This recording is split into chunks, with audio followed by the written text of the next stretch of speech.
He's one of the most popular action figures in motion picture history, but now the martial arts expert Steven Seagal is front and center in another role, that of a law enforcement officer. The actor is once again starring in a reality series called Steven Seagal Lawman, Maricopa County. But the action film star also has a lot to say on everything from U.S. border security to Sochi's Winter Olympics security. Earlier, I spoke with Steven Seagal and asked him if he thought the concern for safety at the Sochi Olympics had been overhyped. I mean, I think you can never be too careful.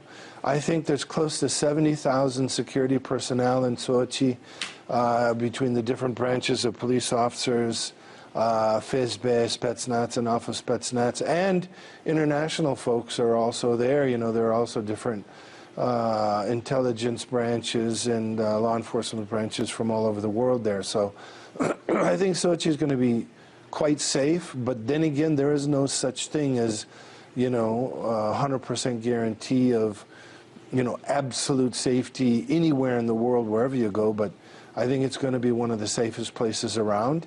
And I think that the president of the Russian Federation is doing an amazing job to make sure it's safe for everyone. For the last few years, you've been working with law enforcement in Arizona on curbing illegal immigration.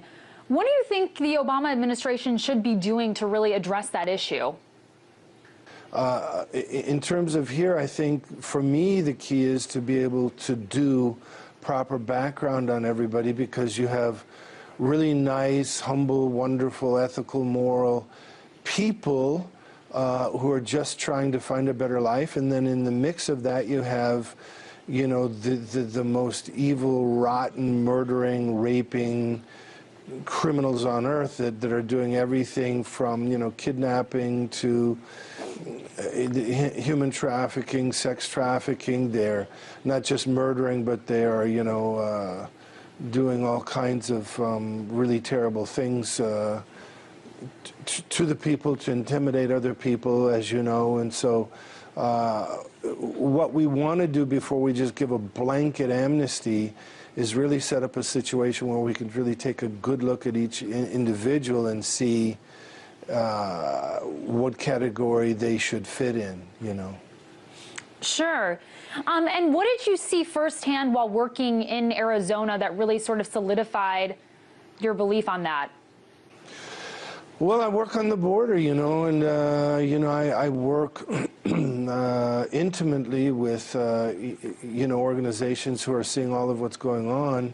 And when the coyotes, for example, are bringing people in, when you say bringing them in, they can be people who just want to try to come into America to find a better life and, you know, work for their families. But oftentimes they'll be grabbed by, you know, coyotes who are working for the cartels, and they're all given, you know, large sacks of marijuana or different narcotics and told, you know, walk with this stuff. And when they arrive wherever they arrive, oftentimes they're then told, well, give us money or we'll kill you. And you'll oftentimes, you know, see people who are cut up, their heads are cut off, their arms are cut off, their legs are cut off.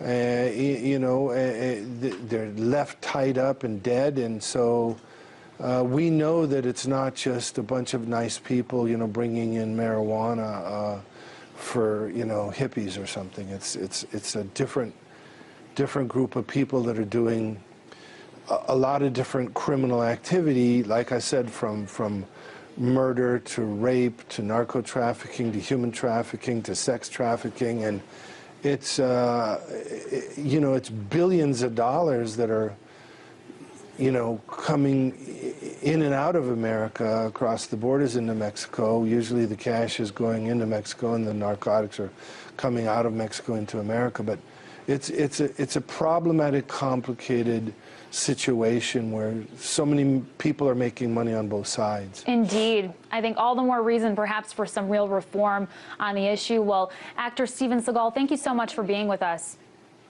Okay, thank you, ma'am.